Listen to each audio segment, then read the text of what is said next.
might see something that you won't. There are many things that I love about playing Lola.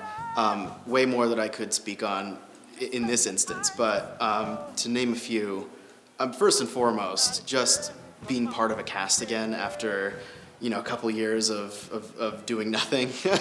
So any opportunity that I get to sharpen my skills is incredible, especially with this show, because one of my favorite parts about playing Lola is this role is a beast. It hits every major mark of a Broadway track. So, you're making people cry, you're making people laugh, you're singing to the rafters. So getting a chance to flex all those muscles is really valuable to me as an actor. Moorpark College is such a very good theater production overall. I see productions from other colleges, it's not as good as what we have going on here.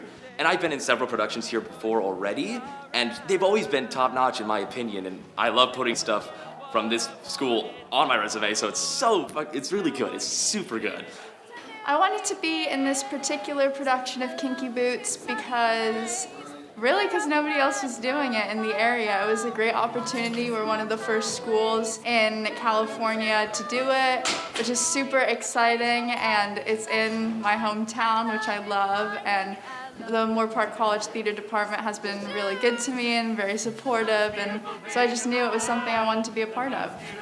I wanted to be in Kinky Boots because it's a show that I never thought I'd be able to be a part of. It's relatively new.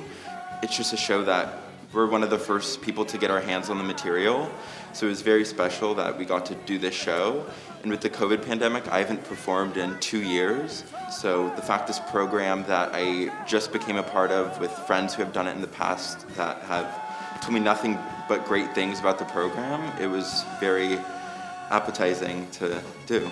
Something that motivated me for this particular production was that we have live theater again.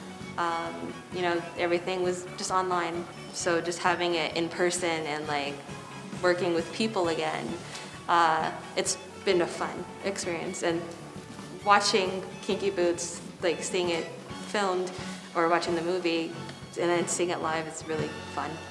Hold on a second. Everybody, if you're comfortable, you can take your mask off, put it in your pocket.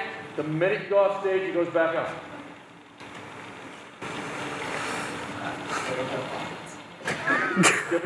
The scourge of women's dresses.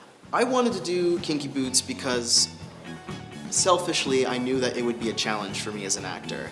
I really wanted to seize the opportunity to grow, and this track has done all of that and more for me.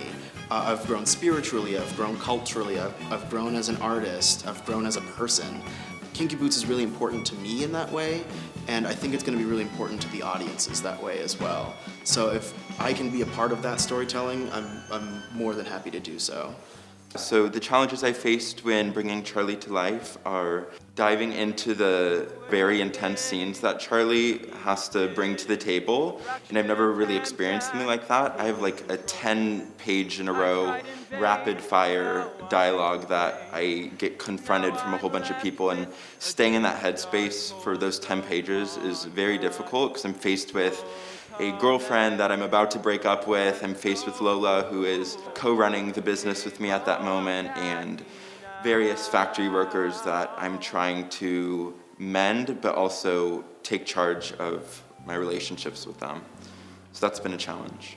Charlie Price he's a victim in the story, and he's just really trying to just be a good person, but it's just, there's so many downfalls, and he's trying to be the redemption for the factory that he's trying to save, and Lola's such a key part to saving that for him. So the character that I'm trying to bring out is very redeemable, is what I'm gonna say. Lauren, what I love about Lauren is she's just so fun, and she's going through this journey of finding herself and finding love, and the audience gets to watch that. She's kind of she's like the comic relief for the whole thing, and she's just so fun and spunky, and it's really fun to explore her. I love that even though it's titled as a love interest, it's not a typical ingenue character. I'm really into comedy, and that's kind of the field that I want to get into, and it's great because, John, we talked about oh, let's not do this like that, you know, like I said, ingenue, let's make her like a best friend, like fun, personality. So I really like bringing that out of her being a real person and not like some written object girl.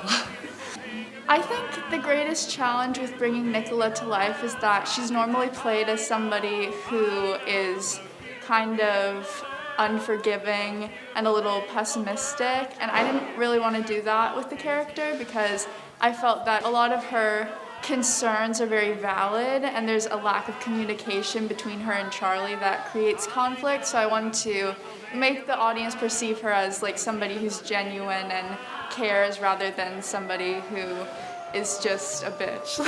Playing Lola has also been a very interesting psychological challenge for me, code switching into a different cultural background. I've had many different opportunities to research drag culture. I came to that conclusion that I don't really know what drag is, and so diving into learning about drag and really where it comes from, and a lot of, honestly, the darker places that it comes from, and a lot of the light and the joy that's come from this culture is really deep in my understanding.